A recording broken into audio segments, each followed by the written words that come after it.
I'm back again, guys. I'm back again.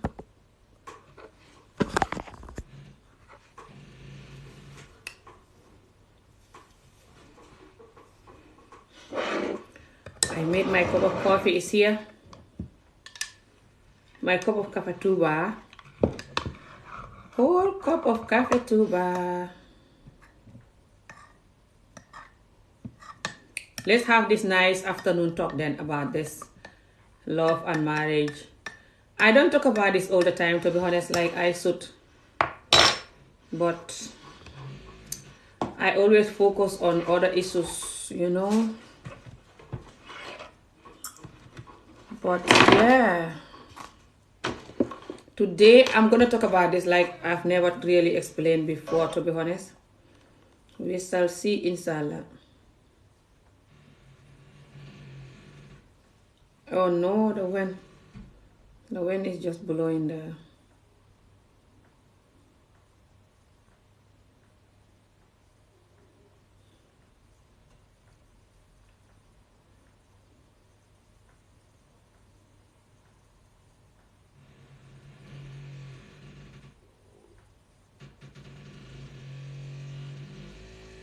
Oh no, the wind.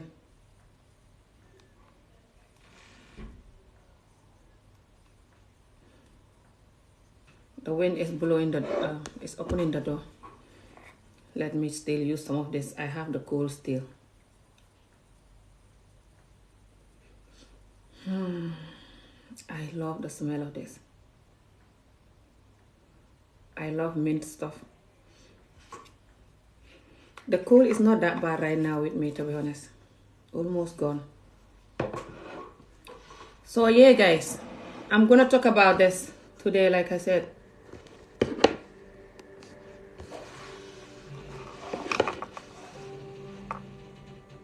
I don't talk about how to be a good man, like topic that focus on how to be a good man. I hardly do that, but I always just say what a good man don't do. I can't talk. I always just say what a good man cannot do and should not do, which is still how to be a good man, another way around, but anyway. So today I'm going to try my best to focus explaining how to be a good man to your woman.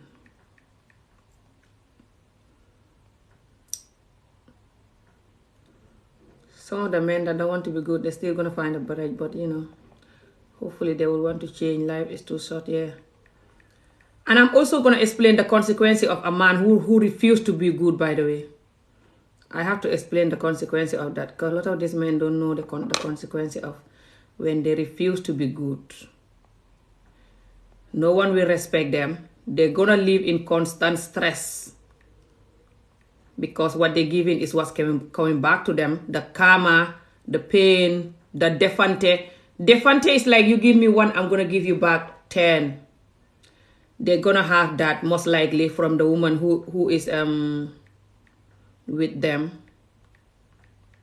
Especially if the woman loves them and the woman is independent.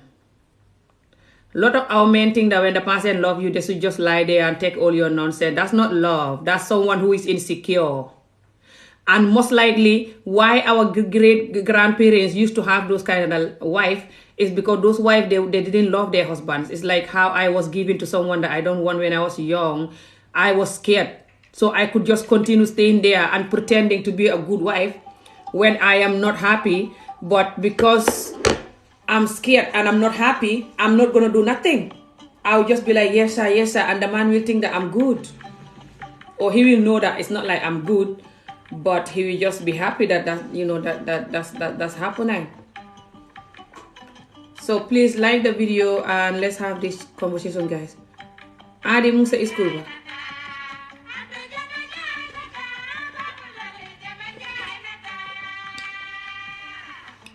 Nice and warm. Cup of coffee. So a lot of men in my community, they know that when the woman is just taking all the nonsense, doesn't mean that she's good. It just means that she doesn't have confidence and she's just hopeless. That's it, nothing else. But they use it like she's doing that because she's doing it for Allah, or she's a good woman, or whatever. They have different names for the woman doing that,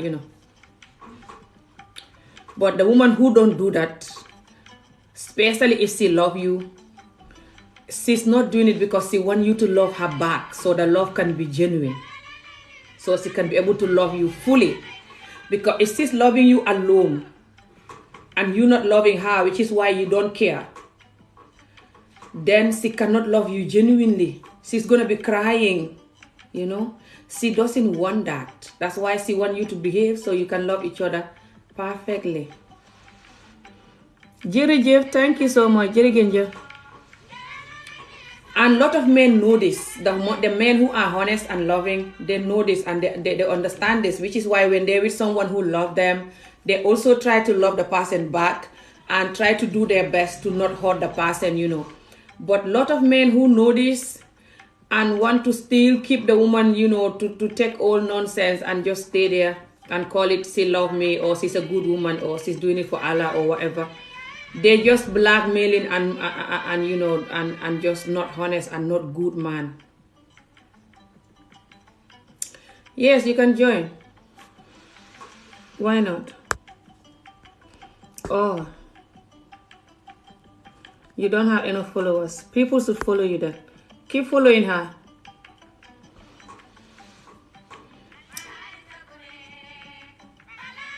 Don't worry, you have enough followers soon and you can join me. I'm always here, inshallah. This topic is something that I like to do, but I don't know why I don't do it often. Topic where I explain what a good man is and why you shouldn't be a good bad man. The consequences of being a bad man and the consequences of being a bad woman also. But I focus more the consequences of being a bad man, because with our community, if the man married a woman that he loved and the woman loved him back, most likely, if he's a good man, the woman will be good. It's just that a lot of our men don't marry women who love them. They disrespect the women who love them. This thing I put on my nose, the mint thing, is making my nose shiny. I'm not used to it. Looking at my nose shiny like that. I always look at myself only when I'm on here. That's why I'm always like fixing everything. So yeah. Hello, Sister Jambu Penda, and just hello everyone. Jerry Ginger. Yeah, it's very interesting, yeah. So when you are dating, you are looking for a husband, and you are a woman, especially when you are young. It's very important. You know the kind of husband you want, which is a man who is kind, loving, and understanding. If you really are looking for marriage. I'm not saying if you are looking for money and good life and you call it marriage, or you're looking for a good manhood and you call it marriage. No. Or you're broken and you need someone to love you and you call it marriage. No. And those are the mistakes that a lot of women do. We're looking for a man for those things. Sex, money, or we are broken. We need someone to love us so we don't feel the pain. Some men do that too. They look for women like this too. A lot of people look for love because of these three things. Instead of the first one that I explained, like you have to look for love because you know what love is yourself. You study about love. You read about love. You listen to experts who teach people about love. Experts who teach people how to have good marriages. Everything you need to know about love and good marriage, you get your knowledge, okay? And then you also train yourself to be that person that you read about in the book or you listen about. If you're a man, you train yourself to be that man. If you're a woman, you train yourself to be that woman. Then you start looking for a partner. But if you just jump like I did in the past, I don't have energy to laugh. I did that too. Just jumping into the marriage, like, who cares? Just walking into the marriage, You cannot do that. That's just waste of energy, and it's going to bring you karma and stress. Because most likely it's not going to work. Because a marriage that you just walk into and you have no clue about love, in order for that marriage to work, you have to be in that marriage and then you learn about love. You listen to experts, listen to what you should do and not do, listen to how to be a fair and balanced partner, how to not be selfish, how to tell the truth, how to be kind, and do all of these things with your partner, to your partner especially, so he can continue loving you or she can continue loving you. How to respect them and tell them the truth and give them the attention they need. It's not easy to be loved and to love someone and to be in a marriage. You don't know that? That's why a lot of people don't want to do it. I respect people who know that it's not easy and they say, I don't want to do it. Than people who know it's not easy but they want to do it but they're not ready to do it. You have to commit your time. You have to commit your time and you have to tell the truth. You have to not be selfish and just think of what's good for you, and just hide and do what's good for you. No. You have to consider the other person all the time. When you're doing anything, you have to consider them. You have to call them, talk to them. Baby, this is what's happening. Baby, I'm doing this. Baby, I want to do this. Baby, what do you think about this? Doesn't matter if it's the man or the woman. You always have to call the other person. Not just for the woman to do that and the man not do it. No.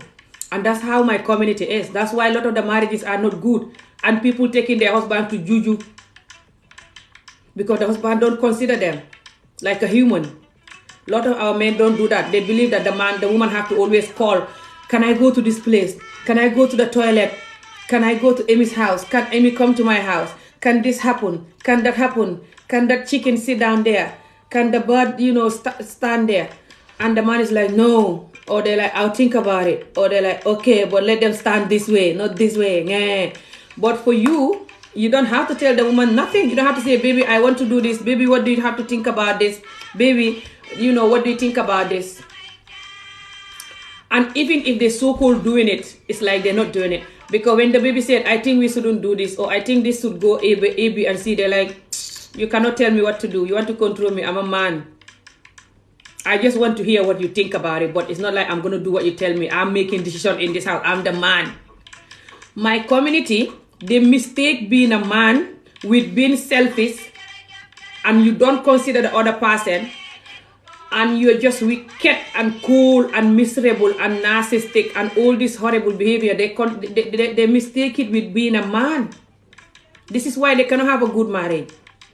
They're either going to have a marriage that is divorced, or the marriage is there, the woman is arguing every day like I'm a joke. Because he's not happy. You cannot even have good sex with your woman. You have to have a good sex outside with a girlfriend. Because your woman is not happy, cannot give you good sex. What's the point? What is the point when the woman cannot give you good sex because she's always angry because you're not going to listen to her? And you tell her she's not allowed to be angry. She has to just shut up and just do whatever. Like a slave. That's worse than slave, man. Come on, let's not be hypocrite here. Imagine if you were a woman and you're going to have a husband who's not going to listen to you, don't consider your feeling, and then the husband say you have to listen by force, because of Allah or whatever. Or just listen because you're a woman. And then, imagine if that was you. Are you not going to feel like a hopeless slave? How when you're feeling like a hopeless slave and they want you to be a good wife, when your husband go to work, you're going to be so happy. When he come from work, you're like, baby, I miss you. Kiss him and look at him. Oh, my baby, I miss you. Take his bag and make him nice dinner. And, make him a bath, massage him, have good sex with him. How are you going to do that when you're dying, feeling like a hopeless slave? Come on, let's just be real.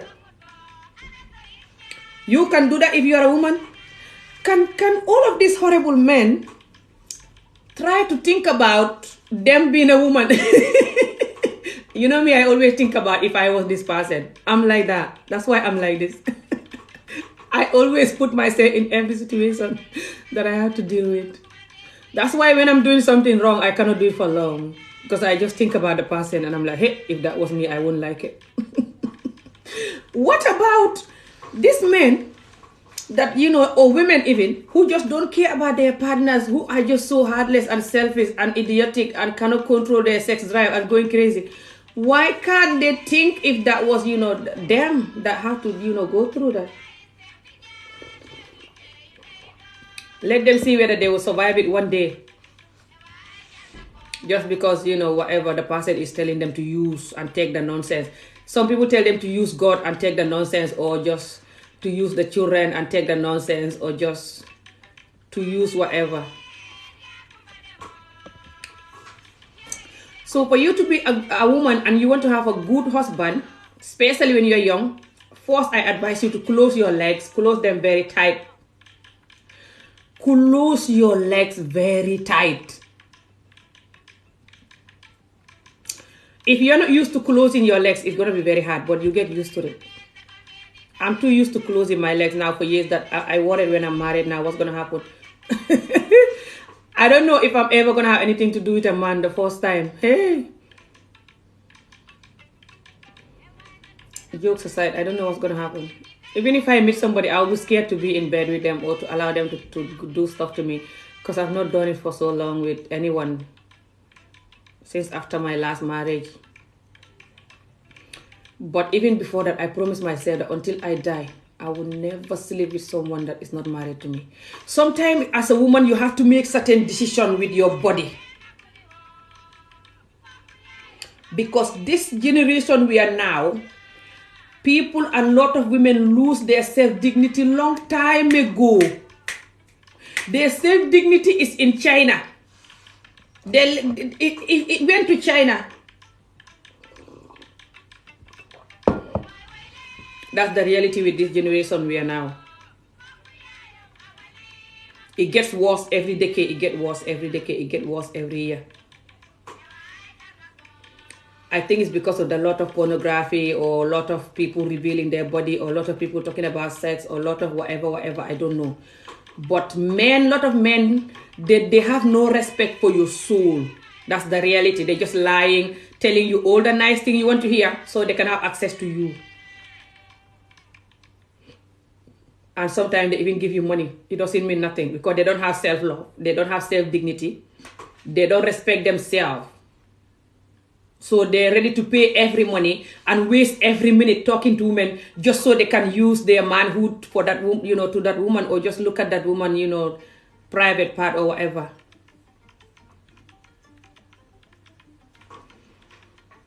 Thank you.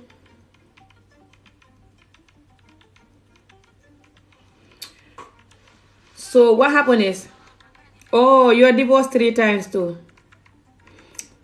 That's nothing. You're gonna get married again. Divorce 3 times is nothing. Whatever the reason is why you divorced already happened. What you can do is focus on yourself, love yourself, appreciate yourself, look after yourself, and don't allow men to be going in you and doing stuff to you, and going crazy. I think that's every woman's worst nightmare, and every woman's enemy is when she allow men to be sexing her left, right, and center, even when they're not even married to her.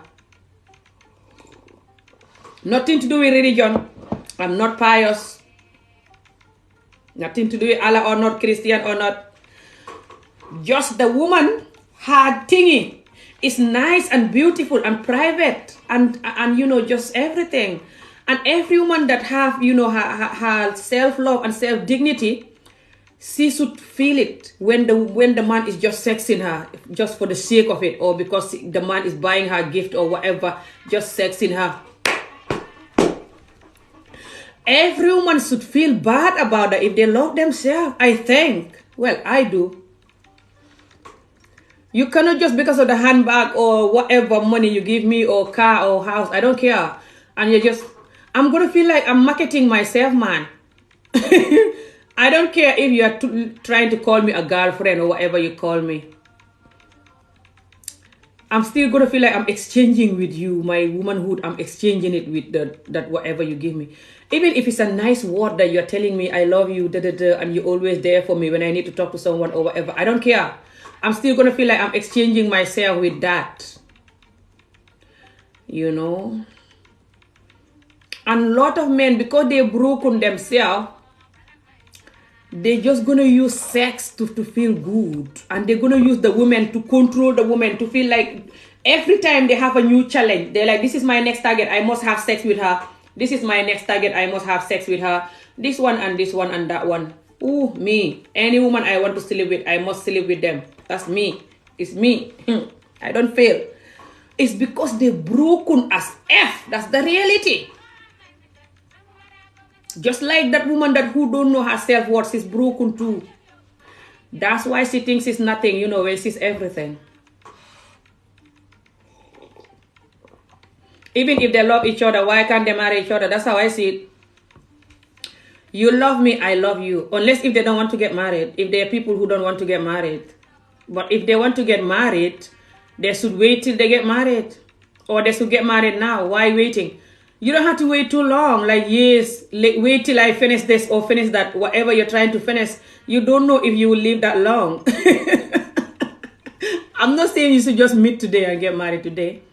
But people get married and then after they go to university and finish their university and build companies together. People get married when one of them haven't even started university. My friend here in Scotland, who is an engineer, and she's Gambian and she's an engineer, she's married and she finished her university inside her marriage.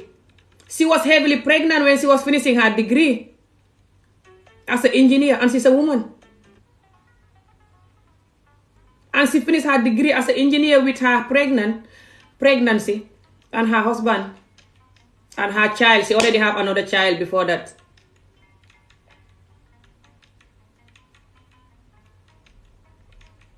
So, I saw people who have twins even, plus another child before the twins, more than one child even, and they go to university, and they're married, and they're living together with the husband.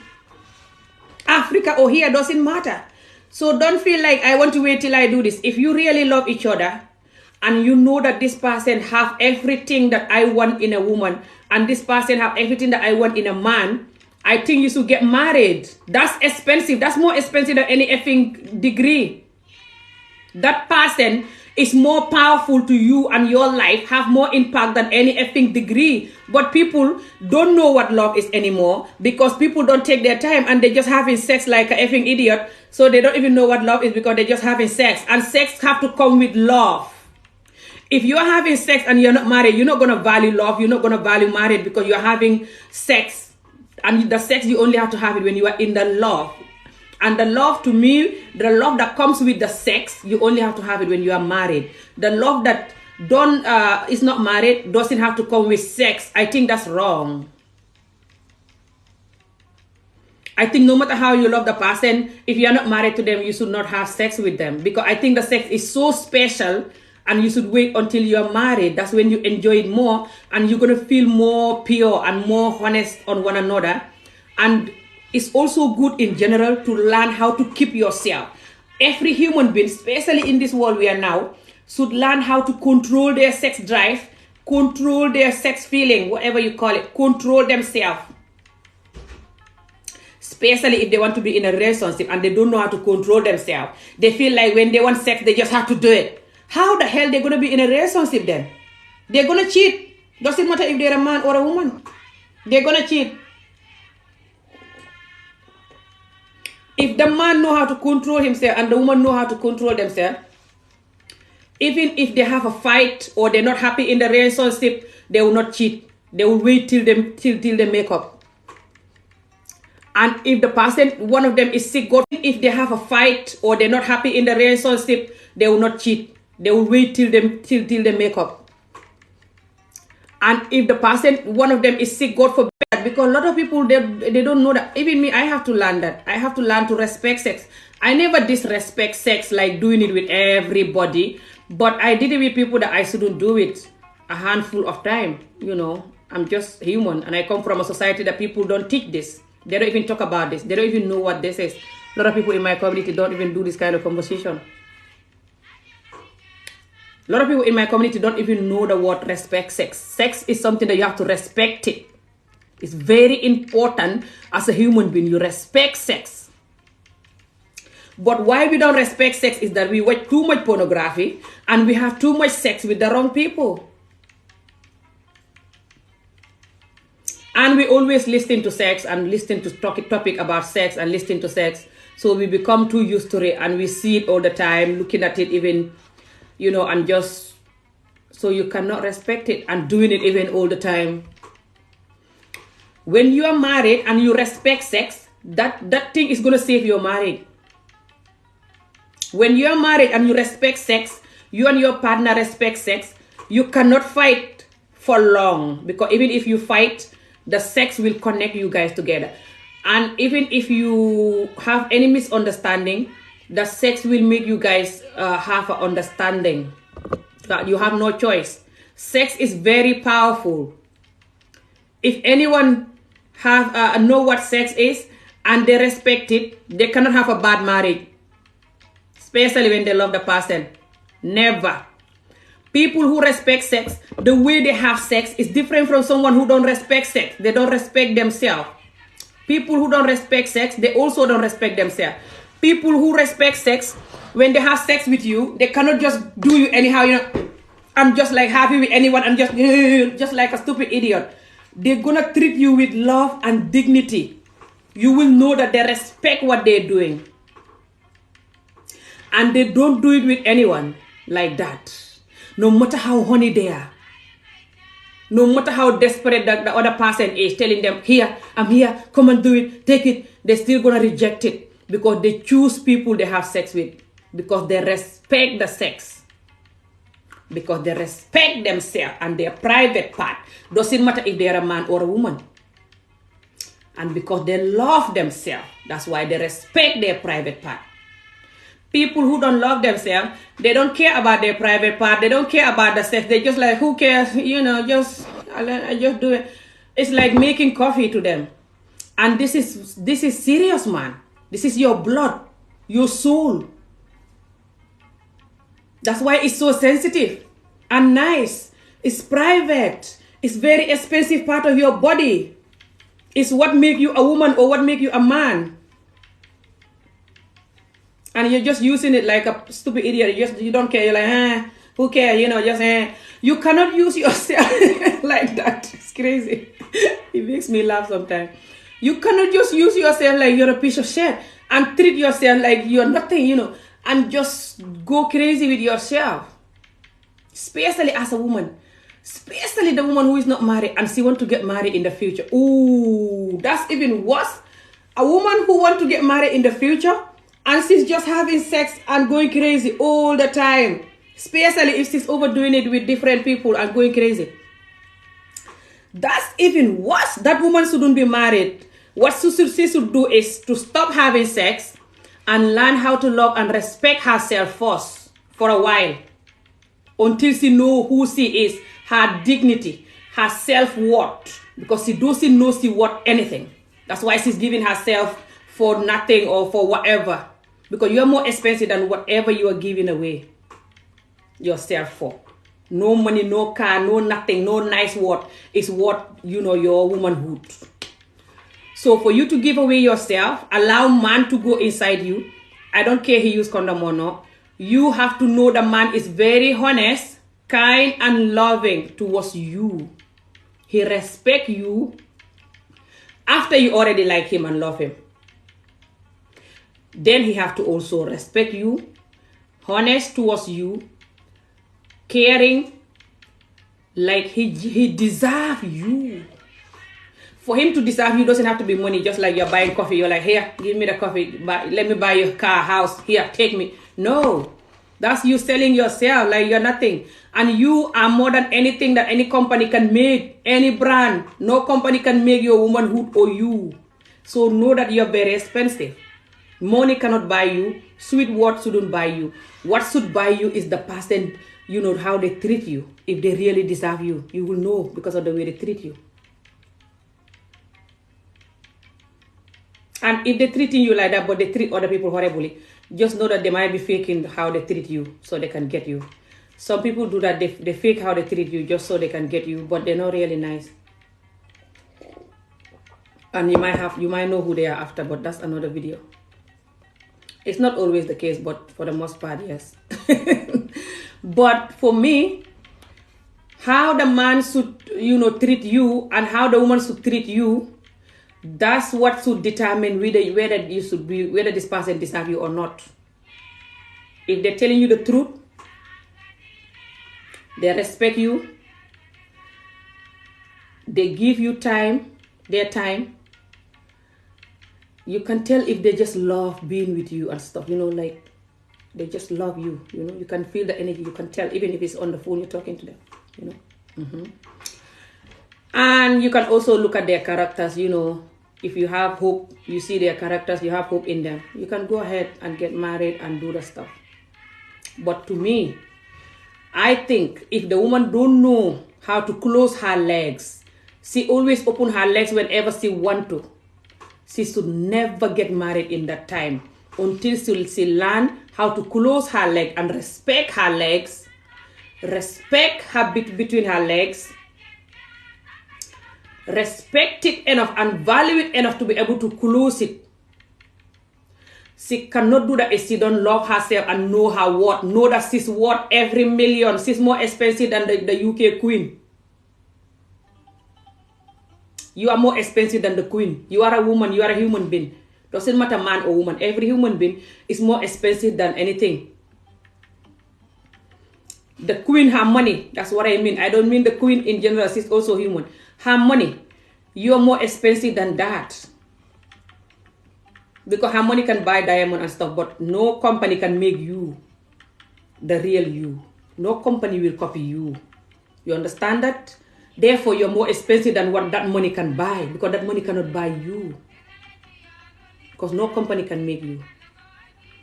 So when a woman knows she's very expensive and valuable, doesn't matter how she look or what age she is or what she's been through or how people make her feel or did to her, then she will know that and she will value herself like that and she will close her leg. She will know that no man who is not married to her, if she's looking for a husband, that is, she will know that no man who is not married to her don't deserve her. But she will also know that not just because the man is going to marry her and have access to her, she also know the type of man who deserves her. She will know that it has to be a man that she loves, not just because the man have money or whatever, but she loves the man and the man love her back. Because she cannot force someone to love her or be with someone who don't love her. She knows she's not that desperate. She knows she's too expensive to be with a man who don't love her. And she knows only a man who she love and the man love her deserve her. And the man have to be honest too, not just the love alone. Some people can love you, but they don't know how to love you because they don't love themselves even. They don't know what love is. Loving yourself is not, I like my nose, I like my eyes, I like my lips. No, that's just you like whatever you like. I think loving yourself, to me, everyone see it differently. To me, loving yourself is, you have to respect yourself, look after yourself.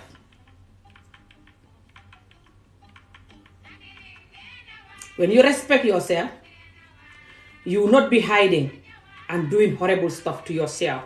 Because even if you do horrible stuff to people, you're still doing it to yourself. For example, if you're hiding and lying horrible lies, you're doing it to yourself. Because when the lie come out, you will not like it. You'll be embarrassed.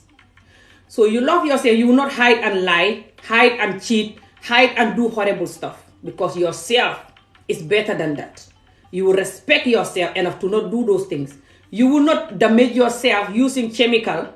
Either it's any chemical, either it's the one you eat or the one you put on your body or the one you drink.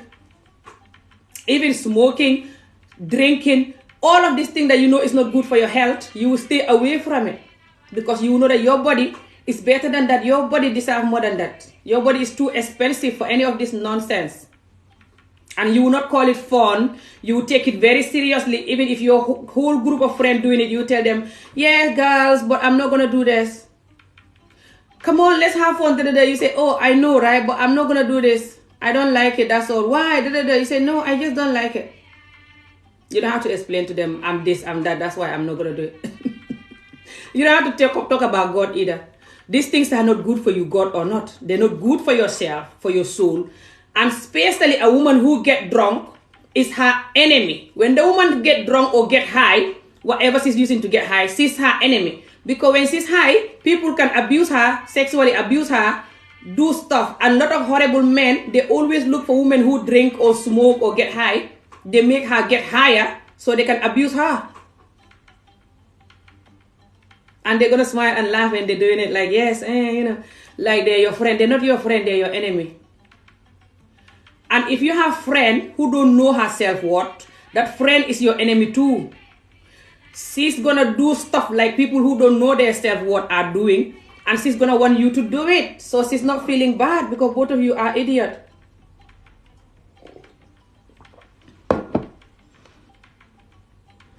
Hello, suma nijaaya ngoog soko no stress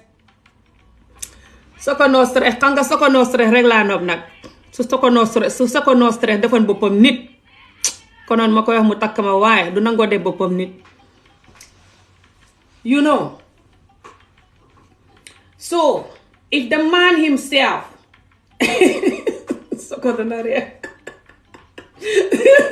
if the woman himself, soko si wax bu am fayda laa nekk bu ma reeloo soko if the woman himself, soko yaa ngi may jaxase.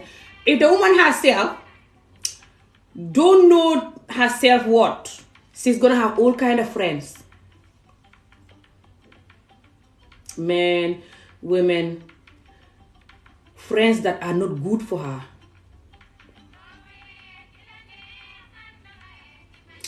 And she's gonna have group of friends or one or two women who also don't know their self-worth, who also are lost and they are their own enemy, doing all the wrong thing and call it fun, and she's gonna join them and become her own enemy. And these things have big consequences, especially if the woman wants to get married. I don't understand how some women want to get married to a good, kind, loving man, hard-working man even, who have money even, or steady job, and themselves, they are a total idiot. They have no respect for themselves. They behave anyhow. They can have that kind of man, but listen to this. Most likely, they will have it with someone that they don't love. Someone who have money, who is a good man, but you don't love them. Because they don't look like your type, but they want you because you have nice body or you have nice whatever. That's painful, man. That's like a slave. How you have to sex with someone who you don't love just because they have money?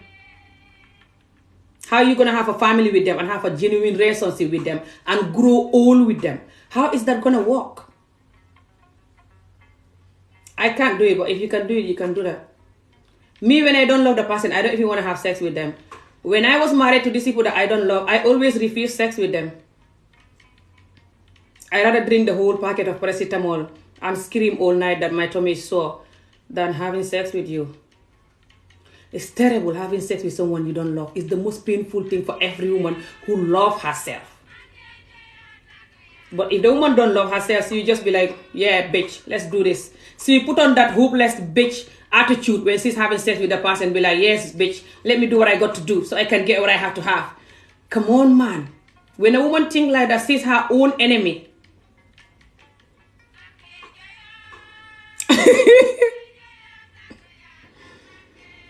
waaw soko no stress mala yàgga nopp xamoo lool waaye nga du nangoo des sa bopp nit ni konoon kay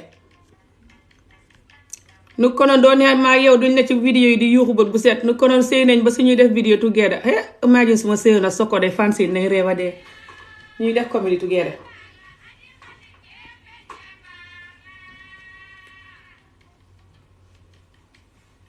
Taxaw ma focus, this is very serious. So when the woman don't know her self-worth, the woman is her enemy, her own enemy. This is serious. Why all these years I talk about for us to know our self-worth is called gëm sa bopp in my language. It's a lot of us don't know our self-worth. All over the world, a lot of women don't know our self-worth. That's why a lot of men have no respect for us now anymore. This is sad. And we have big consequences as a woman. You still have men who have respect for women and are looking for women who have respect for themselves and know their self-worth.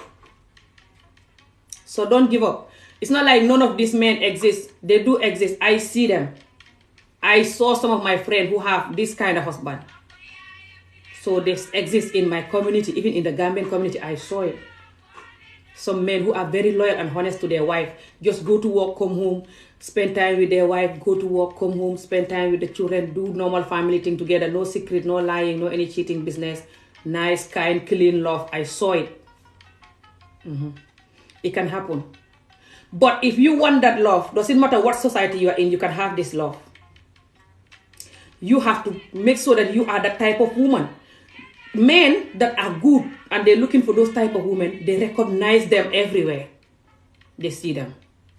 They recognize them from the way they talk, the way they behave, the way they dress, the way they behave. And those type of men, they don't just look for somebody with nice body or somebody young or whatever. No. They do look for things that is beyond that. Like the type of woman who also know her self-worth. She look for something that is beyond just the man look or what the man have. A woman who knows her self-worth will leave any man that disrespect her or any man that don't know himself. The woman will walk away from it. The same as the man who know himself and his worth. He will never settle for any idiot woman who don't know, nothing about herself and life. The woman don't know her self-worth. She's going to become her own enemy. And she's going to have a lot of lonely night and she's going to cry a lot. Because the consequences of what she's doing to herself is going to keep coming back to her all the time. Especially if the woman is drinking, going out, doing the wrong thing when she go out, hanging out with the wrong friends. Especially if the woman have children. Especially if the woman want to get married and settle with a good, decent man. But if the woman is somebody who just give up on life, give up on herself, and just enjoying I don't care, then she might get away with it, but it still have consequences. Because 20 years later, 30 years later, the consequences are going to come. And if she have children, she also might hate the consequences more. Because when her children join her to what she's doing.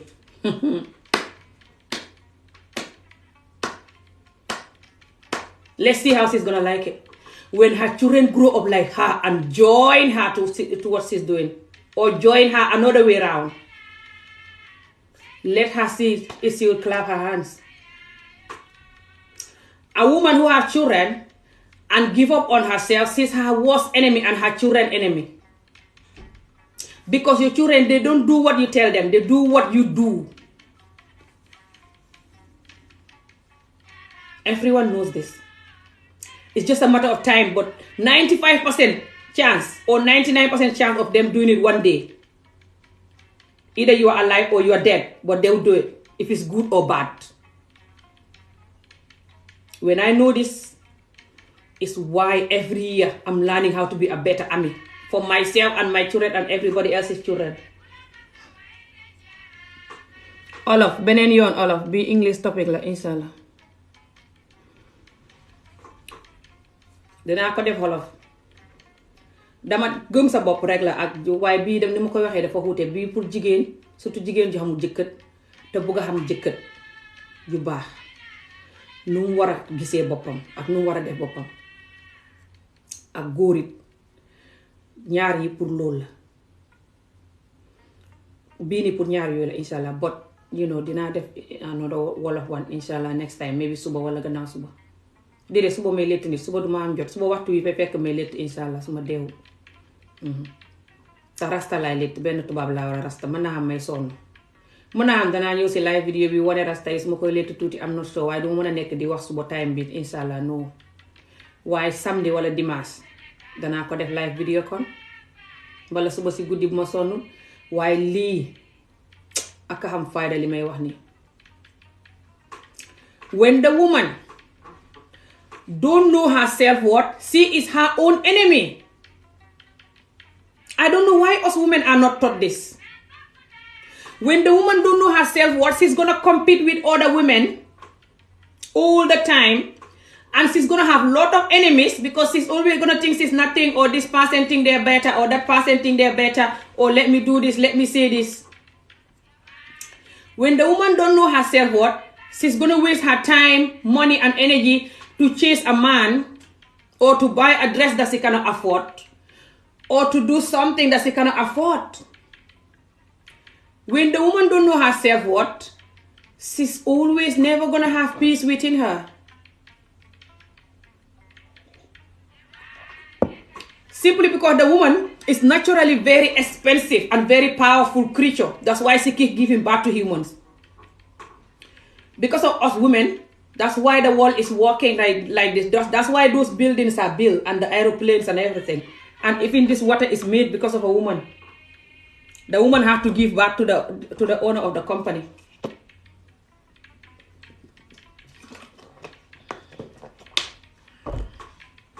Because of the woman, this spoon is working. You're watching me. A woman has to give back to the person, whoever make it, Chinese or not. The woman is beautiful and can give birth to people for a reason. Because she's very unique and very special creature. But if you come from community, like African community or Asian, certain Asian cultures the same, a community that can put the woman down and look at the woman like she's nothing, it's easy for you to not know that you're something. You have to learn it from somewhere else. If you just remain with them, you will keep looking at yourself like you're nothing. They keep putting you down because they know you're something. It's like some people, some Western people, they put Africans down or put Africa down because they know we are very powerful. They're afraid of, when we come up, what's going to happen to them. That's the reality. Lot of people, when you come from certain culture and they put women down, it's not because women are nothing. It's because they know the women are powerful. So they're afraid of the women knowing their power. So they want to just step on top of you so you don't know, you think you are nothing. You are very powerful. Not in like this, no. But you have other powers. Everyone is unique. Men are powerful too. Without men, there will be no woman. We all know that. Because without men, we cannot even get pregnant to give birth to women. But don't think that you are nothing. So do not sacrifice your dignity and your self-worth to follow a man who don't deserve you. Or to do it, to use yourself for fun because you're stressed. You allow yourself to be used for fun. Men using you for fun. You just treating yourself like anyhow, like you're nothing for fun. Never. No matter how stressed you are, you can do other stupid things then because you're stressed, but not disrespecting yourself and your womanhood and your dignity just because you're stressed. You always have to protect that. Like the video, please, guys. You never know who can hear this. A lot of us women now don't know who we are. I have to learn that too. And a lot of people still have to learn that. If I didn't learn this, I would not be here talking to you. My community don't talk about these things. And this is the number one thing that we should teach the young people. A lot of the young people, they're stressed because they don't know who they are. They're stressed because of a man, stressed because of a friend, stressed because they don't look like this, stressed because they don't have this, because they don't know that themselves, they have everything they need is themselves. Every woman, everything you need in this world is you. Everything else is just extra, hair, phone, whatever. It's just extra. You is everything you need, especially if you know that and you look after yourself and you focus on whatever else you want to focus on that you want to look after. What, other areas in your life that you want to look after, you will achieve them. Most likely. If you know your self-worth, most likely you'll achieve whatever you want in life. Because the energy of knowing your self-worth alone can drag, other opportunities, towards you. Especially if you focus on achieving those things. If you're a woman who want to have a family, who want to plan a family, or you already have children and you want to create a new family, you have to know your self-worth. Or you already have a family, you just want to develop your family. Hello, thank you. If the woman don't know her self-worth, she's going to treat herself like she's a piece of shit and she's going to keep competing with other women, like I said. Because she think they're better than her. No woman is better than no woman. Everyone is just different. and do things differently and experience in life different time. Some people have this now. You might have it tomorrow, or you might have something better than that tomorrow. It's their time now. Doesn't mean that your time is not coming. Or even right now, you have something else that they don't have. Because all of us humans, each and every one of us have something that the other person don't have. I'm not even talking about material stuff. I'm talking about the way we think, the way we are, and the type of family we have, or type of friends we have, or type of, natural stuff that we have within us that the other person don't have. And they also have something that we don't have. So we are all unique and expensive and special.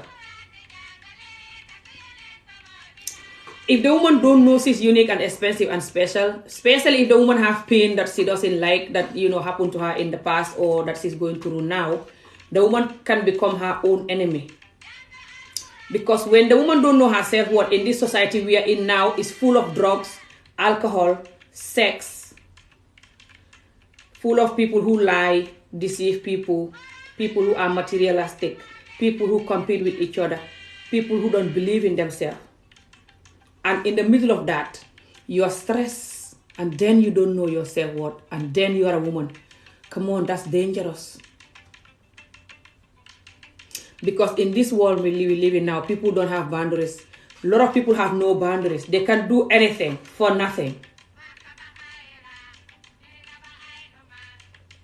A lot of people want to try as many wrong things as possible, and they don't even call it wrong. Some people don't have boundaries so much that they say there's nothing like wrong or right. I know there's nothing like so-called wrong or right, but there is wrong or right.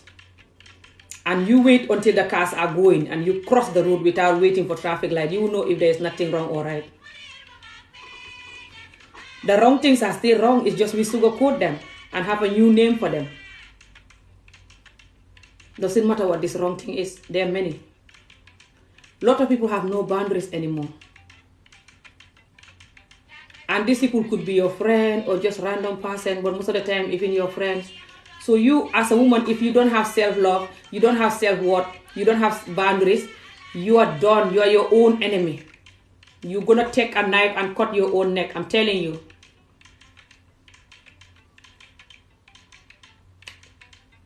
Very dangerous to live in this world with that type of mindset.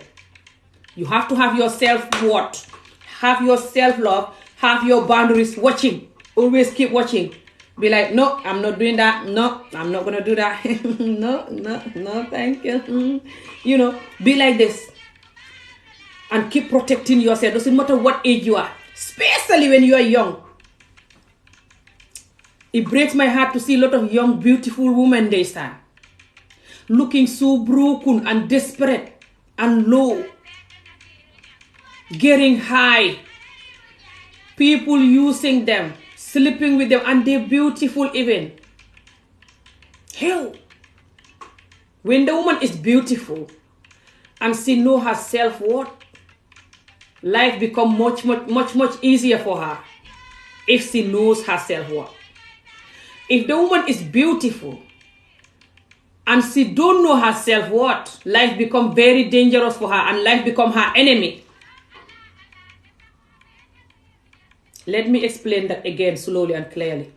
If the woman is beautiful, especially when she's young, and she knows her self-worth, life becomes much more easier for her. Life can become really beautiful and peaceful for her if she wants good. Especially if the only thing she wants is to be a normal, decent woman who can have a good, kind, loving husband. That's very easy for her to have it because all the men are running for her. So she can choose the good one. They all cannot be bad. If she have a good man and she know how to be a good woman herself, she learn how to be a good woman. She read books about being a good woman. That man have no choice but to be a good man because that man don't want to lose her. She's beautiful. And she's good on top of that. Who want to lose that? What message? What message is that? Depend what message you're talking about, but I cannot be reading message when I'm talking. If you're talking about this message, you're far too, I don't know far too what.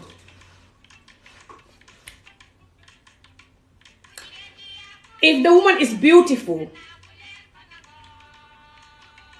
and she doesn't know her self-worth, she is her enemy. She's gonna have a lot of karma because she's gonna break a lot of marriages. She's gonna make a lot of women cry. She's gonna influence a lot of other young women who are beautiful and don't know their self-worth to be like her, to do the wrong thing that she's doing. All of those karma is gonna come back because us women, we bring children to this world. We don't come to destroy this world. We come to fix this world. That's why we give birth to children. All of this world, all of these people, they're ours. We give birth to them. And we cannot ruin them and teach them to do the wrong thing after we give birth to them. We have to protect this world. Us women, and we don't know that. We think this world is just a joke and I don't care, beat this, beat that. No, this is serious, man. Calling each other bitch and going crazy. Oh my God.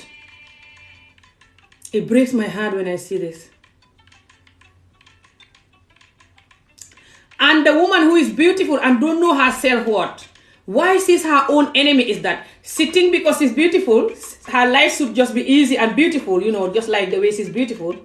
But it doesn't work like that if she still don't have self-worth and self-dignity and be serious with her life. Just the beauty alone is not enough for you to have a good life. People will use you. You're going to have the wrong friends. They want to be with your friend because you look beautiful. You're going to have the wrong men and the wrong friends. All the good men, they might come to you just to use you. They can even give you money. They don't care. Give you a lot of gifts just to have access to you. A lot of the good men will not want to marry you. They will be afraid of you. The good men who don't know what they want, who don't know what kind of wife to marry, they just follow their heart like a 2-year-old. They will marry you, but it will not work.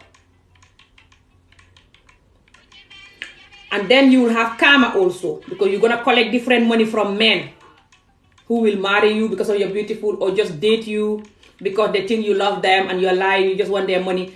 Karma is real. Doesn't matter where you get the karma from. You will get it. If the person is sleeping with you and they don't know that you are doing that to other people or you're not taking them serious, you're lying, telling them I love you and you don't, that's the karma. If you are Muslim and this is a sin, you do sex together, this is a sin, you will have the sin, they will have the sin, and then you have karma. So you will have sin and karma, and they will have sin. Because you lie to them that you love them and you don't. You make them think that you're with them alone and you're not. So you are cheating on them. This money they're giving you, you are stealing it. You know if they know who you are, they will not give you the money. So you are hiding who you are to take the money. So you are stealing this money from them. So you have the sin and the karma.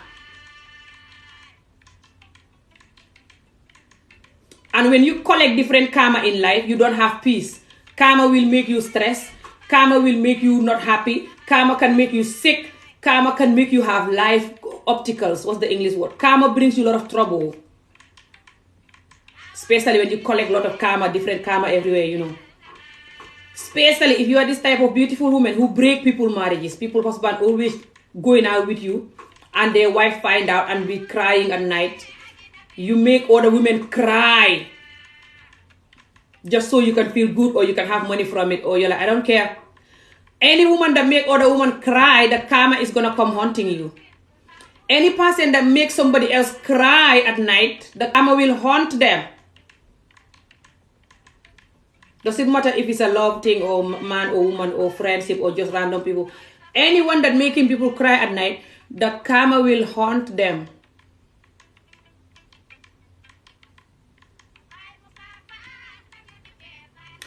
And the woman who don't know her self-worth and she goes with every man and she can go anywhere, she can die anytime too.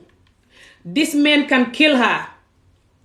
You're not safe. You don't know them. Even if you think you know them, you don't know them. And they're booking you ticket, you're just flying everywhere, or you're just going to their houses randomly, or just going, just going like you're a piece of shit.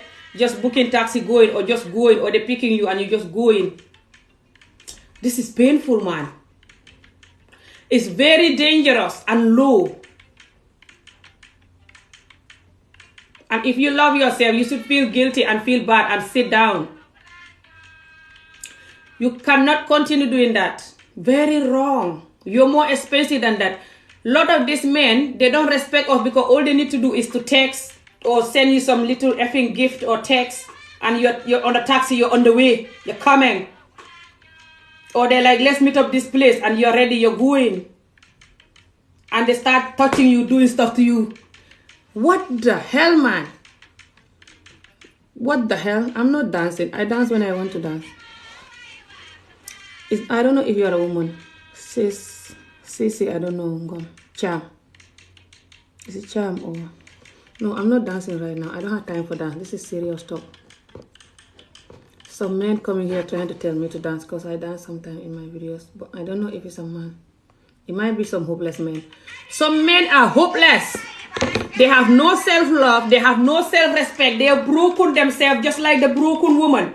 Because a lot of men are also sexually abused or just been neglected when they're young, or just they go through certain horrible stuff, or they don't have money, or they don't look like the way they should look, or they have a love that, they love someone who betrayed them, or they have a good love and they betray the love and the woman leave them and they regret it. So many men are broken, or their business is not working, or they have a effing whatever going on with their life.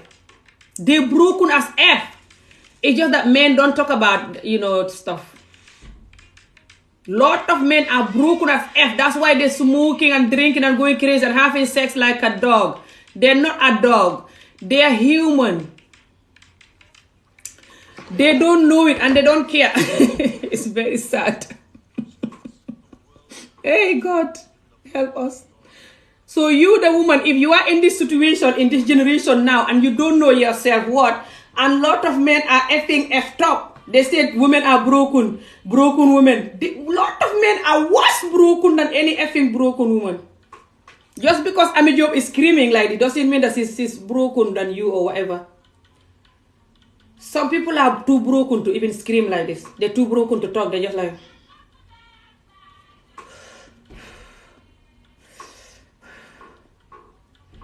or just drinking or doing whatever they're doing, or sometimes they don't smoke or drink, but they're too broken to talk. They're just like, but they're too dead compared to someone who is talking. A lot of people who talk a lot, they mean nothing. They just talk, it doesn't mean nothing. Some people be quiet like a poisonous snake or what. But if they touch you, you're dead. So, not that everyone that is quiet is like that, but jokes aside. Look, let me be serious. Lot of men are broken to the core. That's why they give you money, texting you all day. They cannot sleep all night. I can't sleep. I'm thinking about you. You're so hot. I wish you're here. Yeah, they're lying. They wish they're dead. They're too broken. They hate life. They don't know what to do with themselves. That's the truth. Listen to me. I love you. I'm talking to you like you're my sister or my child. I swear to God, they are broken. Even if they love you. If they love you so much that they cannot sleep and they have to get up and go to work tomorrow, depend what age they are, but if they're not a teenager, come on. They should be able to tell you, I love you, but I have to go sweetheart, good night, I love you, good night, and sleep. If they're too addicted to the love that they cannot sleep, they're also broken. Some people... I did this before too. Some people are love addicts. They're too broken that when they love you, you're in trouble. It's because they have pain. They're lacking love in their life. Either when they're young, they don't have enough love, or just something is bothering them. But most likely when they're young, they don't have enough love, or something happened to them when they're young that they don't like. They have childhood trauma. People with childhood trauma have this problem, of lacking love. Because childhood trauma can make you feel like you don't have enough love. That's why this thing happened to you. This thing could be people that grow up with parents who beat them or shout at them or just certain things, or sexual abuse, or different things, And a lot of us have that, especially in the black community. Let's just be real there. A lot of these men are broken, and even women. Someone who can just love bomb you, especially when they just meet you. I can't sleep at night, and they just meet you. They just meet you. Calm down and tell them,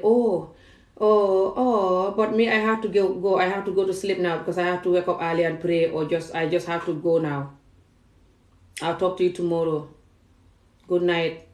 And if they're like, why are you not talking to me? Why you want to go? Just run for your life. Know that person is the worst person for you to be with them. They're very controlling, and they feel like they own you already, that you shouldn't sleep because of effing them. You should talk to them all night. And they cannot sleep because they're too stressed. Hello, thank you. It's not because they love you, that's why they cannot sleep. It's because they're too stressed to sleep. So they need something to make them happy so they can stay awake. I swear to God, guys, this is not joke, it's true. And some people are gonna think, no, Amy, you're just talking nonsense. I love this person, that's why I can't sleep. It's not that. You love this person, but why you not gonna sleep like this person gonna die when you sleep? It's because you're broken.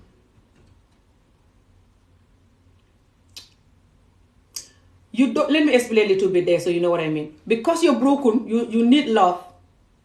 You're like, I'm a job here, you're like, you need love.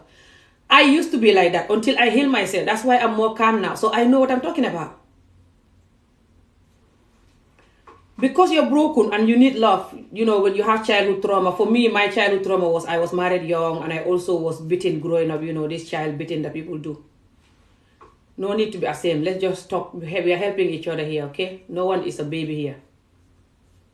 So, for other people, I don't know what, they're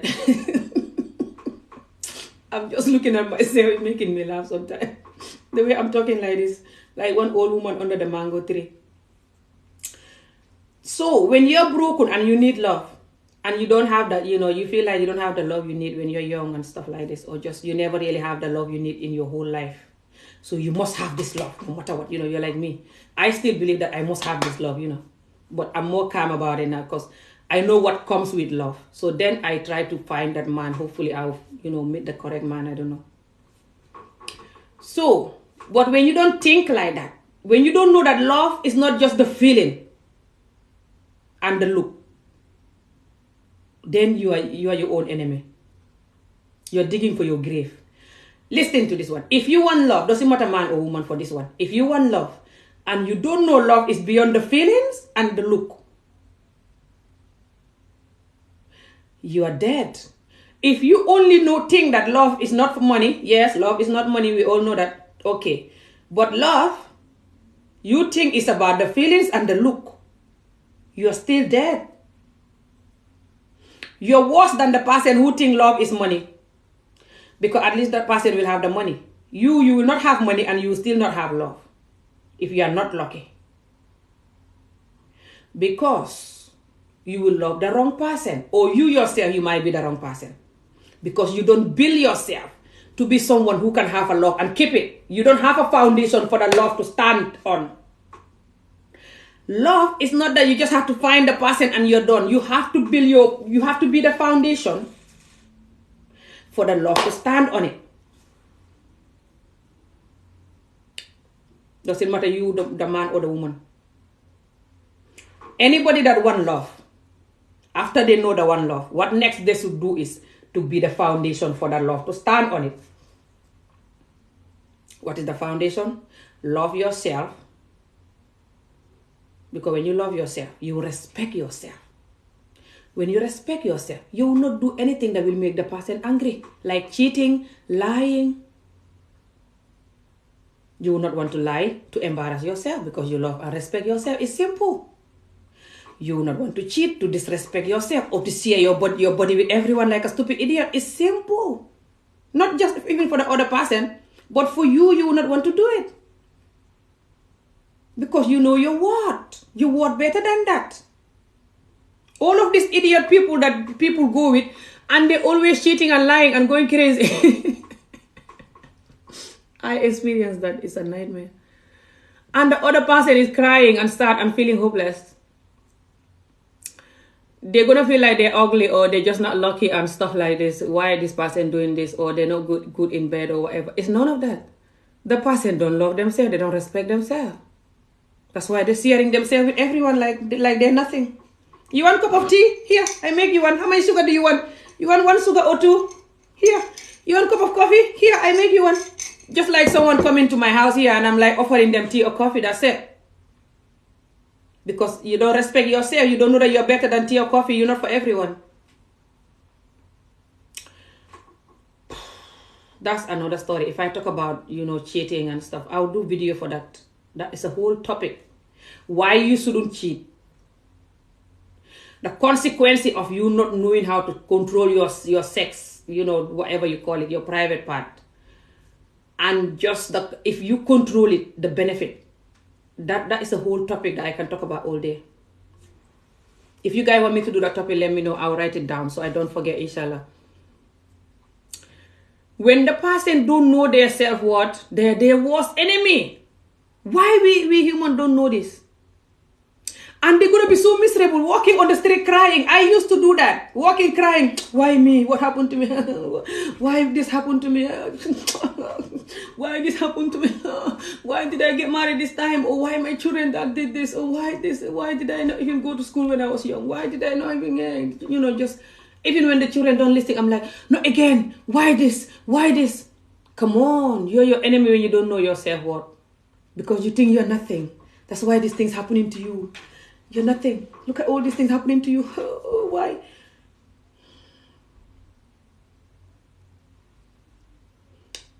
That's just one thing that can do to you. The other next thing that it can do to you is worse. Is that you then start doing the wrong thing to yourself. You're going to go out with the wrong people. Use the wrong thing. Allow the wrong thing to happen to you. And you're going to have a name for it. Either you call it fun or it's my life or whatever nice name you have, for it. Because you think you don't know that you're worth more than those things that you're using or allowing to use you. When you don't know your self-worth, even when you have a packet of biscuit here, you will eat the whole packet of biscuit. I used to do that. You will not care that this packet of biscuit have too much calories, cancer-causing, horrible factory. The owner of the factory itself will not eat this biscuit because they're clever enough. They just want the money to make it for people like me. So even if I'm going to eat it, let me just eat 1 or 2 or 3 or at least 4 minimum. Not the whole packet. You're not going to think about it. You'll be like... Until it's finished. Next. You don't care about the consequences because you don't know that you work better than that. You will not look at it and be like, to fear.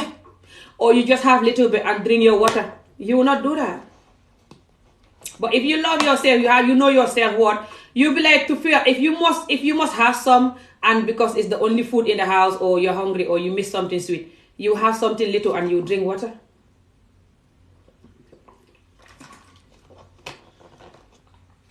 Just because you know you're better than the effing thing, whatever the effing thing is.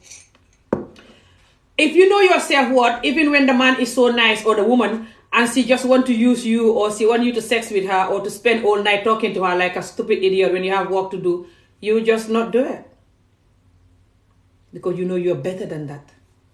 If you know your self-worth, you will start looking at good things for you. You will start thinking, what's going to happen to me 10 years later? Am I going to be married? If you want to get married, a woman or a man. Am I going to be married then? And if I'm going to be married, what type of wife did I want or husband? Okay, let me start developing myself to be that type of man or woman that can attract those type of people. So when I go to them, if you're a man, so they can agree. So then, for example, you have to start looking like a decent man. You have to learn how to tell the truth. If you are smoking or drinking or doing anything that is going to make you look crazy or make other women to be scared of you, you stop it. Not for them, but for you as well. It's good for your health when you're clean. Because a lot of women will be afraid of you just because you are smoking. Even me.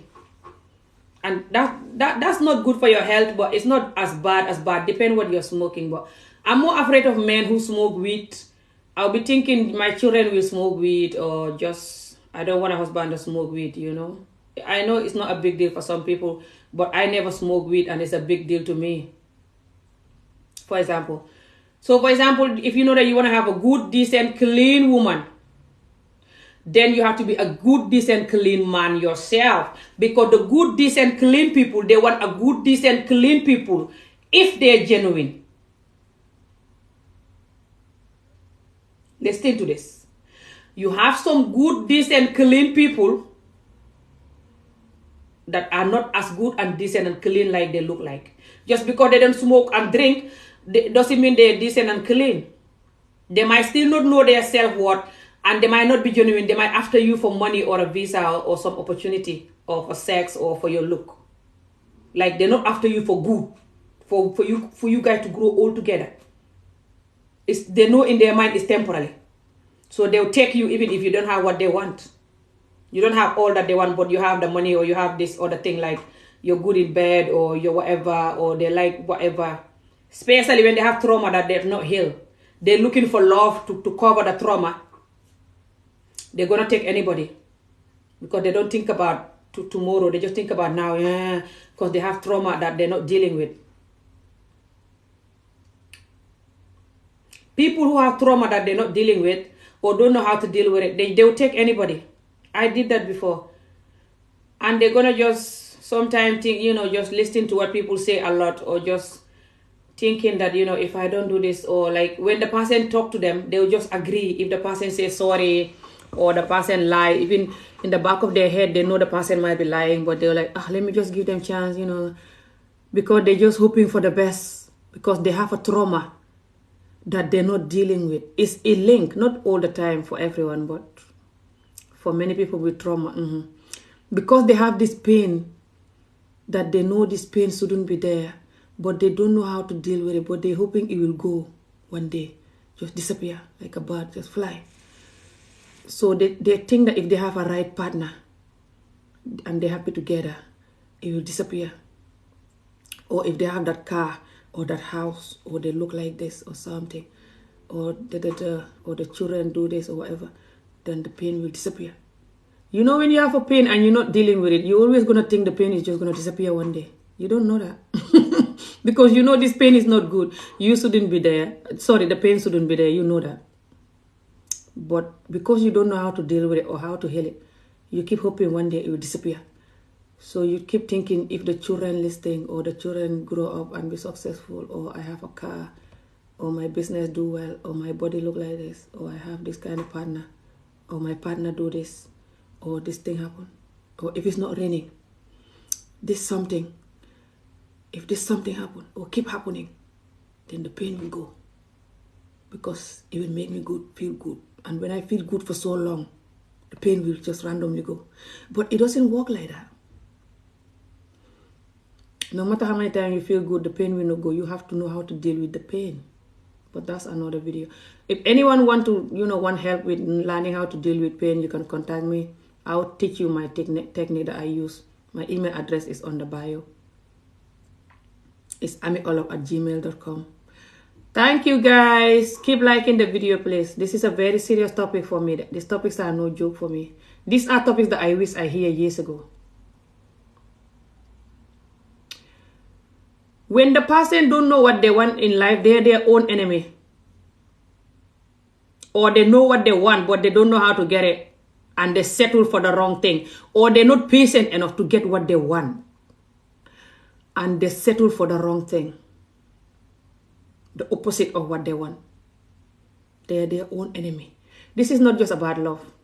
It could be friendship, work, career, even look. Your look. If you don't want your look and you're not going to do nothing about it, or you don't know how to do something about it, or you're not patient enough for whatever you're doing to work, you're just going to be miserable with your look forever. And that's it. And a lot of us are like that. We don't know what we want, or we know what we want, but we don't want to be patient enough to have it. Or we settle for the wrong thing. It could be anything. There are certain area in your life that you have control of. Certain area you don't. All you need to do is to accept it and to let go of that anger towards it, or the fear, or the controlling energy towards it. Accept it and just let go. This includes your own children when they're not listening, or they choose another path in life, including family member or just anyone, that my husband teach me Mandinka. That's nice, mashallah.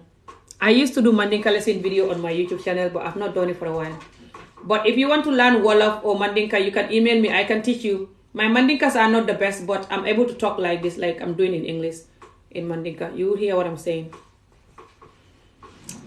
Mandinka is not difficult to learn or Wolof. You just have to know the technique and don't think it's difficult. Anything that you think is difficult is difficult. So yeah, guys, when you don't know what you want in life, or you know it but you're not patient enough to wait, or you settle for the opposite and you're not strong enough to get out of it, your life is gone. Especially as a woman, and you're your enemy. As a man too. If you have the wrong partner, a lot of us married to the wrong people. Especially us that get married, early. That's the reality. A lot of us, especially the black community, a lot of people, especially African community, a lot of people married to the wrong people. Because we just get married quickly before we know each other. Or we just get married because it's arranged, or because the person get the person pregnant, or they have sex and it's nice, or the person have money, or the person have nice body,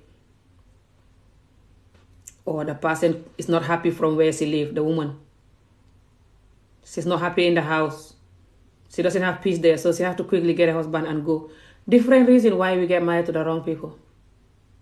If you get married to the wrong person and you don't know what to do, you can contact me. I'll help you. If you want the marriage and the person just have different character, totally different from you, and they don't want to change, and they're just a nightmare, and you know yourself that you're doing good, you have to check yourself too. After you know the person is doing the wrong thing, or saying the wrong thing, or behaving the wrong way, check yourself too. Write down how you behave. Write down what you do or say. Check if you're good yourself first. You have to be good to this person. You check, you know that you're doing all the right thing before you have the gut to complain. But many of us complain when we are also doing the wrong thing, but we don't check, we're not checking. Check if you're doing the right thing yourself. If you know you're doing the right thing, and you talk to them nicely with love and kind word, and they're not listening, then you can talk to me. You can contact me if you want.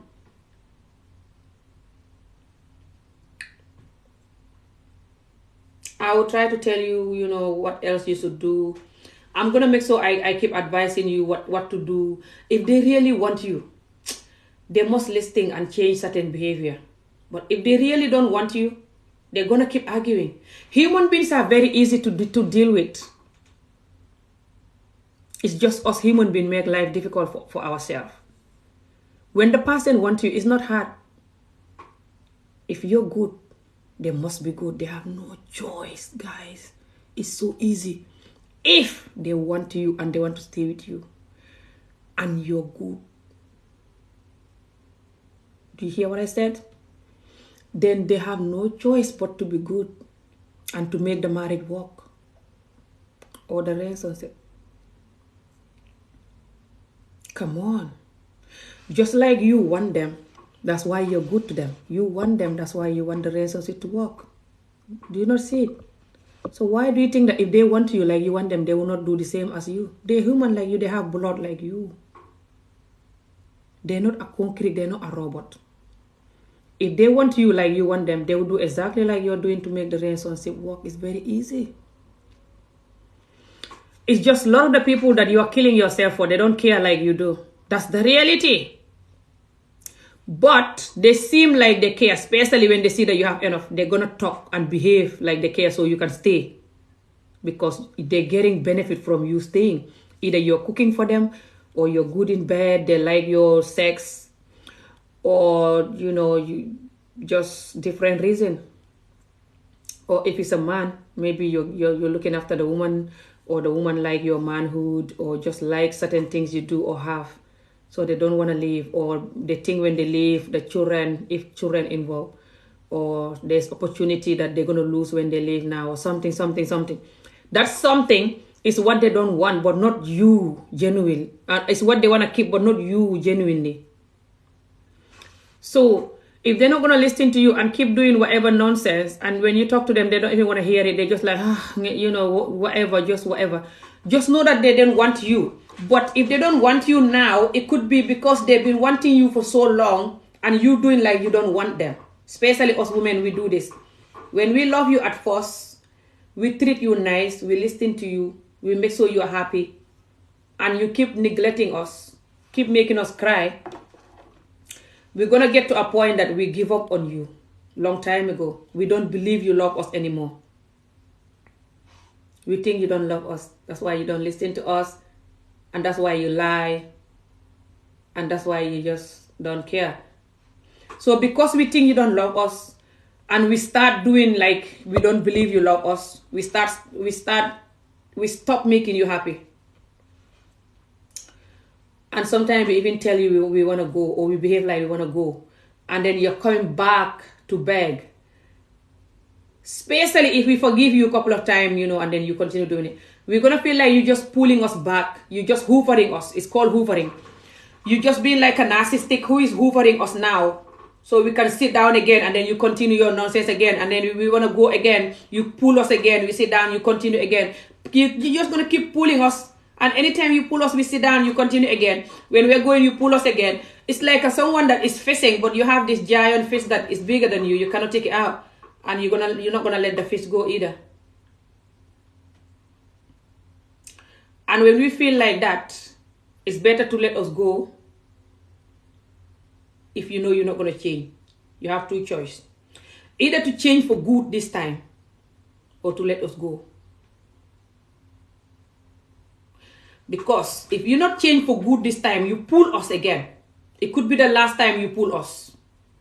A woman can feel sorry for you, or feel sorry for themselves, or the children, or be afraid of what people will say when they go, or the consequences of being a single mother, especially when children involved. And they can keep allowing you to pull them back, and you pull them back for so many times until you just think, this thing is not gonna go. I'm just gonna be here dragging with them forever, and I'm good at dragging them, so it's fine. I like this game, so let me keep doing whatever I'm doing. It's good. They will not go. Anytime they want to go, I know what to do. One day they're done with your entire generation. You try to pull them, they will laugh. They will laugh at you when you try to pull them one day. They will be like, not again this pulling. And then it becomes very difficult, because you would talk and even cry, ask people to talk to them. They will be like, no. That's why I have to explain this. Because it's not all the time you talk to the person to stop their behavior and they don't stop. It's not all the time they don't love you. Do you hear me? That's why I have to explain this part clearly. Sometimes it's they give up on you. They give up the hell. Do you understand? And you make them give up the hell. Because they love you for so long. They forgive you for so long. They cry for so long, and you don't give a F. Until they stand up to give a F about themselves, which is to stop loving you so they can have peace. Hence, loving you is so painful and too expensive and impossible to love you. Let them have peace and stop loving you. And then you say, no, come back to me. Come back to where? The fire. The hellfire. To fear. Nobody want that. You want them to come back because it's easy for you, because you're not suffering. That's why you want them to come back. You're like, come back. Why you don't want this marriage? You're a woman. You should be married. A lot of you don't want to be married now. Yeah. It's because you're enjoying the whole time. You never suffer. That's why you don't want it to end. She's suffering the whole time. She or he, whoever the one that is suffering the whole time. So the other one that is not suffering is like, why are you leaving me? I don't understand. You're leaving me for nothing. Of course, it's nothing to you. Because you never suffer. You were the one that enjoying the whole time, deceiving them, cheating, lying, eating your cake and have it. The other person was the one suffering, so you're not going to understand why they're living. You're going to pretend like you don't understand it, which you do, by the way. You only need to put your shoes in their shoes. Put your feet in their shoes. Picture if they're the one that was doing this to you, how will you feel? But love have karma, guys. Everything have karma in this world. When someone love you innocently, they don't want nothing from you. They're innocent. They're not using you. They're not even like a effing old person that is 70-year-old and marrying a 20-year-old or under. No. They're like around your age and the love is genuine, you can tell. And you're just making the person suffer for nothing because you are an idiot. The karma is going to haunt you guys. No matter how long it takes, it will come. So I advise us to not do that. Keep yourself to yourself until you find someone that you know you can love them genuinely. Learn how to love genuinely yourself. When you are with a love that is not good, you talk to them and they don't listen. You check yourself, you know you're doing good, and you keep talking to them, they're not listening. You have to do what you have to do sometime, or you're going to suffer like that for years, because people don't change because you want them to change. They change because they want to change. They change because they respect themselves. They love themselves enough to change to the better version of them. If they don't have enough self-love and self-dignity, they're not going to change no matter how much you are good. They're not being bad because you're not good. They're just being bad because they don't have enough self-love and self-respect and self-dignity. And most likely they have pain inside of them that is stopping them to achieve that self-love and self-dignity. That they have to heal that pain and everything. It's not everyone that is going to do healing. A lot of people are so proud and they have ego. They're even going to deny the fact that they have to heal and run away like a 1-year-old. When you can see it's obvious with their behavior that they need to heal. So understanding love is going to make your life easy. Because then when you have love, you will know how to protect it and keep it. If you don't understand love, you shouldn't be in love. And if you're already in love, you should learn how to understand love. If not, you're going to suffer, and you're going to suffer the person. You're going to suffer the children that is going to come out of it if there's any. You will suffer your society because you will teach them that way of loving that is wrong. It's just very unhealthy, very toxic, very unfair. Not good for your health too. Couple who have a healthy love, nice and caring and honest, peaceful love, they live longer than couple who have bad, lying, fighting, crazy love. They don't last long. They don't live long because of the amount of pain they have in their heart and angry all the time and fighting all the time because this love is very bad. They die younger. They die earlier than the couple who have good, peaceful love.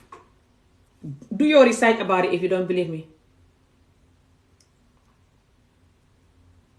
Couple who have good, honest, peaceful love, they are most likely to have children who have that good, honest, peaceful love. Couple who have that love, they teach the society they are in how love should be. Other couples look to them. Other people who want to get married tomorrow look to them. So good, healthy love is very important for you. Not for the other person, for you. And people will respect you more. People know if your love is genuine. People know if your love is good. If you are lying to your partner, cheating, treating them bad, people know it even if they don't tell you. You cannot hide it. You live in this world with people. You cannot do anything that they don't know. It's obvious. People don't have no respect for you even if they don't tell you because they know you're not good to your lover. If you're not good to your lover or you love him people because of money or whatever, people will not respect you. And if you're not good to your lover or you're loving people because of money or whatever, their karma will haunt you also. And you're teaching the society to do that. You're ruining the society. You're not good for any society. So if you learn how to respect love, you learn how to have a nice, healthy love, it's good for you and your society. and your children and other people's children. So we all should learn this. It's easy. Just learn how to be honest, how to be genuine.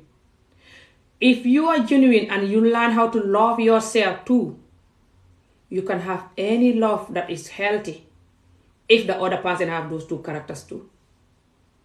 Because if you are genuine, you're honest, you will not lie to the person. Because when you find someone and you tell them I love you and they tell you I love you means I'm not going to hurt you, I'm not going to lie to you, I'm going to protect you and do good things because I love you. It doesn't mean I'm going to kill you, no. It doesn't mean that you're not going to have little fight, even your children sometimes you scream at them or they scream back or whatever when things go wrong, doesn't mean you hate them, I don't mean that. I mean like serious hurting the person, serious keeping secrets, serious disrespecting them and lying and going crazy. You're not going to do that because you love them. When you love someone and it's genuine, you're not lying, you will not hurt them. Big hurt that will spoil the love. You will not do it. If you are genuine and you know how to tell the truth, you are honest, you will not do that. Because the fact that you tell them, I love you, you open your mouth and say it. Now you will not want to stab them. After you tell them, I love you, and then you take a knife and stab them, you will not want to do that. So, it's simple. Because you will keep your word. When you tell them I love you, that means I'm going to protect you and be there for you. I'm not going to hurt you and stab knife in your heart. But it only means that if you are genuine, that's why I put that there. You have to know how to be a honest person who is genuine first before you can love someone. Even yourself, you cannot love someone. Yourself, you cannot love yourself if you are not genuine, if you are not honest. Because you're going to tell yourself, I'm not going to do this again, and then you do it again. You're going to tell yourself, I shouldn't do this, and then you do it. I shouldn't allow this, and then you allowed it. I shouldn't drink this whole Coca-Cola. It's too much sugar, and you drink it. I shouldn't do this, and you do it because you don't love yourself, because you're not honest, you're not genuine. You're not honest to yourself, I know no one is perfect, but you know what I mean, like. So I think we should learn how to be honest and genuine. Is going to end all of this nightmare, crazy love that is going on in the world. We just have to learn how to be genuine. It's very simple.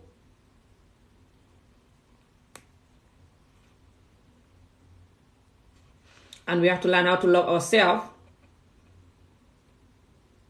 When you love yourself, you will want something that is good for you.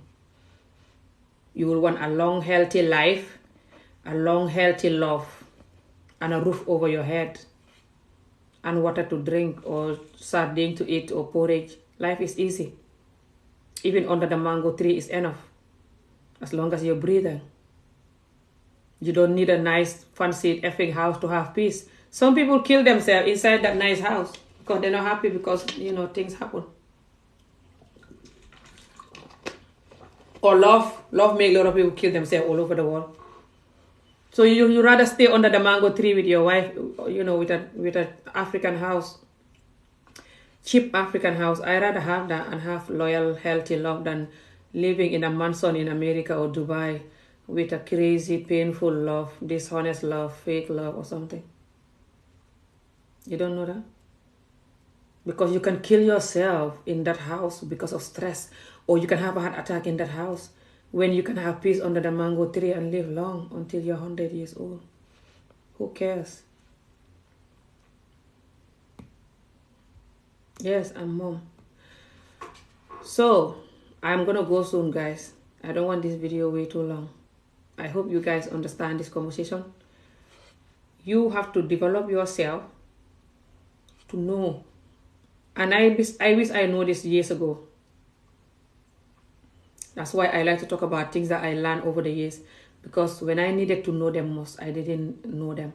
But I still need to know them now. So it's good. I'm still grateful that I know them now. I could have not known them at all. And I'll be here lost and all over the place doing all the wrong thing. So I'm glad I know them over the years.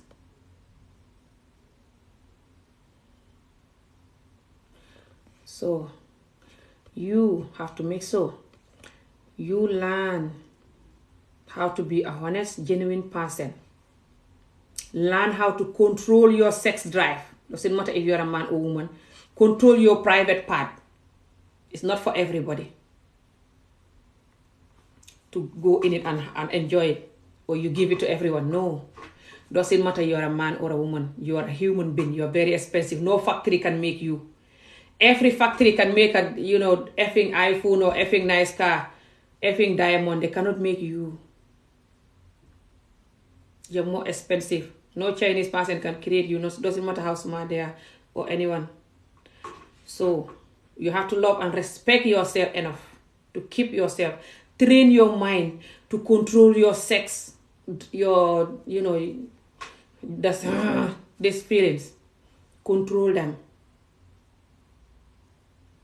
Respect sex in general. Don't look at sex as you're making coffee. It's nice. No. Just calm down and control it.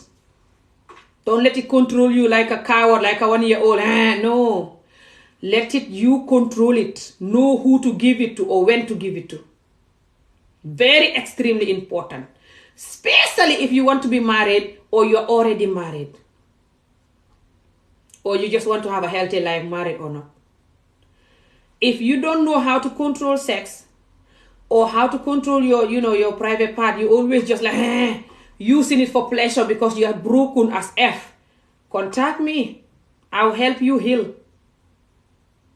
Because this fake pleasure of sex, using sex or alcohol or drug or whatever because you're stressed, is not going to cure your stress at all. It's going to ruin the F out of you.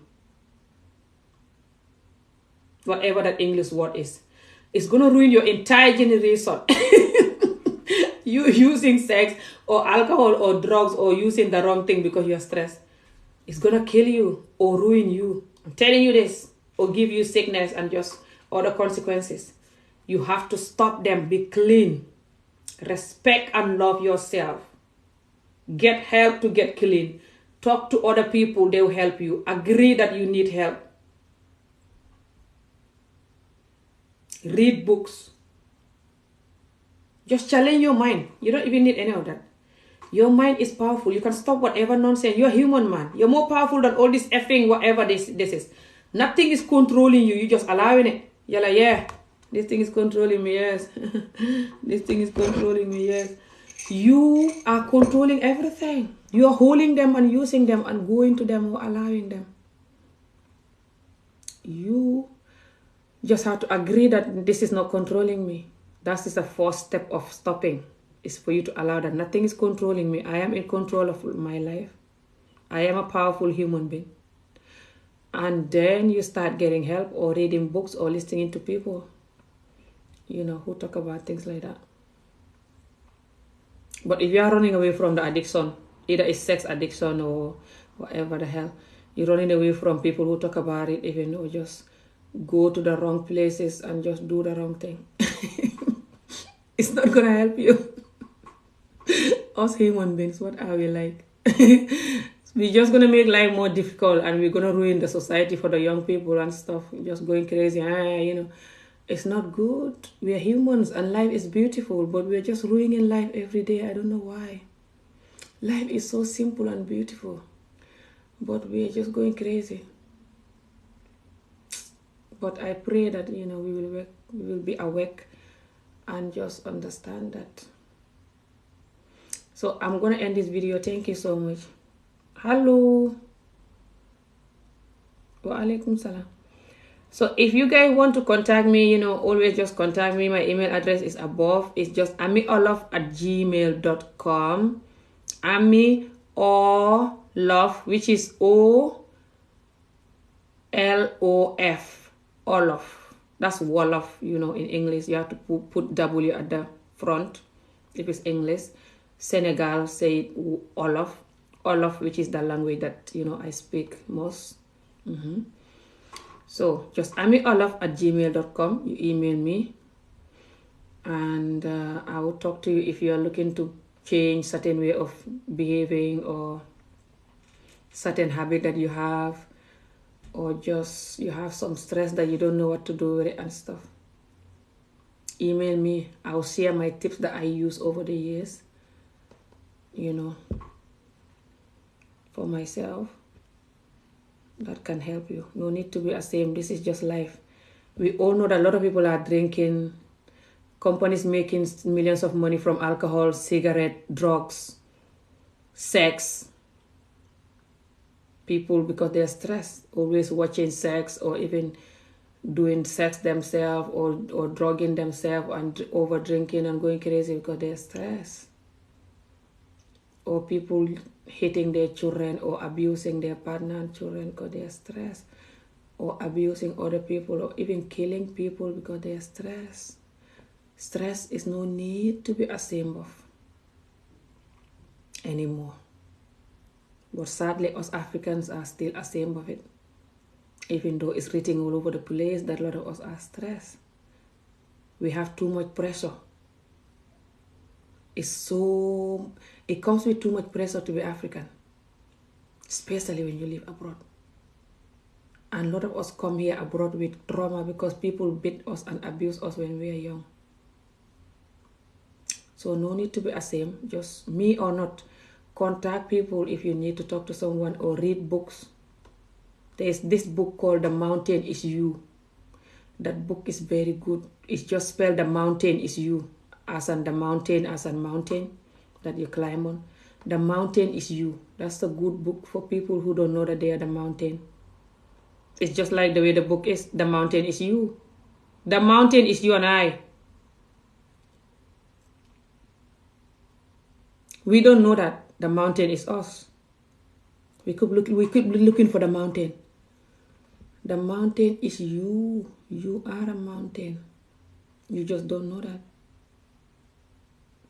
So you have to know that and start practicing that energy. And see yourself as a mountain and behave like you're a mountain and you become the mountain. It's easy. It's within you. When you are the mountain, you can be the mountain in whatever you want to be the mountain in. Inshallah. Thank you for watching, guys. And I'm going to see you guys again. Have a good day. Like the video if you like it. Share it with someone who you know that might want to hear this. And yeah. See you soon, inshallah. Thank you. Bye.